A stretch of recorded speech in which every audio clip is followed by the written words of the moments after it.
l'impudicité t'a arrêté. Il n'y avait pas de prophétie sur ta vie. Un jeune dans la Bible, il avait une prophétie sur sa vie. Et ce jeune a rencontré l'échec. L'échec s'appelait Delilah. Delilah est venu couper les cheveux, interrompre un processus divin. Et Delilah, un général de l'armée de Satan. Delilah, c'est la femme, mais l'esprit qui animait Delilah n'était pas une femme. Cet esprit avait le mandat d'arrêter la prophétie qui était sur la vie de Samson. Mais une chose qui est bien avec le Dieu de la Bible, peu importe la colère de Satan, la ruse du monde de ténèbres, la profondeur de tes échecs, quand il y a une prophétie, ça engage le ciel. Dieu ne compte pas sur ta fidélité, il compte sur sa fidélité. Il ne donne pas des prophéties que tu peux réaliser. Il donne des prophéties qu'humainement tu ne pourras pas réaliser. Et là, Delilah vient de couper les cheveux du jeune Samson. Mais il y avait une prophétie sur sa vie. L'ange de l'Éternel avait vu sa mère. L'enfant que tu mettras au monde sera le libérateur de mon peuple. J'aimerais dire à quelqu'un, si l'impudicité t'a arrêté, il n'y avait pas de prophétie sur ta vie. Il y a un jeune ici, Delilah t'a coupé les cheveux. Mais parce qu'il y a une prophétie sur ta vie. Le Dieu de la prophétie est garant de l'accomplissement de la prophétie. Ça ne dépend pas de notre sainteté, ça dépend de sa sainteté.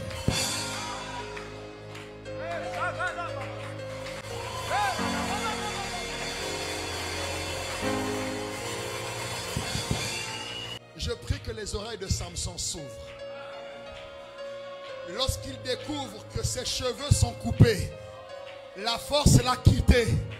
Il est triste, il pleure, il dit j'ai échoué. J'aimerais regarder tous les diables de ta vie, les sorciers de ta destinée, pour dire il ne peut pas échouer. Amen. Elle ne peut pas échouer. Amen. Vous savez, le diable utilise la culpabilité pour arrêter ceux qui ont des prophéties sur leur vie. Hey! Hey! J'ai péché, oui, mais il y a une prophétie sur ma vie.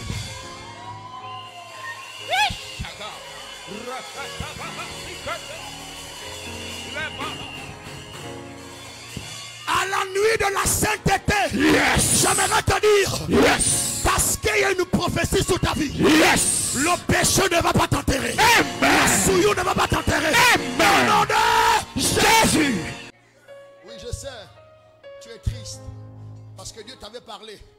Il t'avait dit la place et le rôle que tu jouerais dans le groupe Louange. Oui, dans ton église locale. Et depuis là, tu es dans une culpabilité profonde. Parce que tu te vois loin de ce que Dieu avait dit sur ta vie. Mais laisse-moi te dire, ce soir, ton nom a changé. Tu t'appelles Samson. Yes. Tu t'appelles Samson. Et parce qu'il y a une prophétie sur ta vie, yes. Tu ne vas pas échouer. Mon Dieu, mon roi, Père de notre Seigneur Jésus-Christ, toi qui fais repousser les cheveux et donnes la force, une onction pour humilier le monde des ténèbres. Je vais prier maintenant pour tous les champions de Dieu dans cette salle. Et les champions de Dieu qui ont été stoppés par la conscience du péché. Dieu va te restaurer. Dieu va poursuivre le processus avec toi.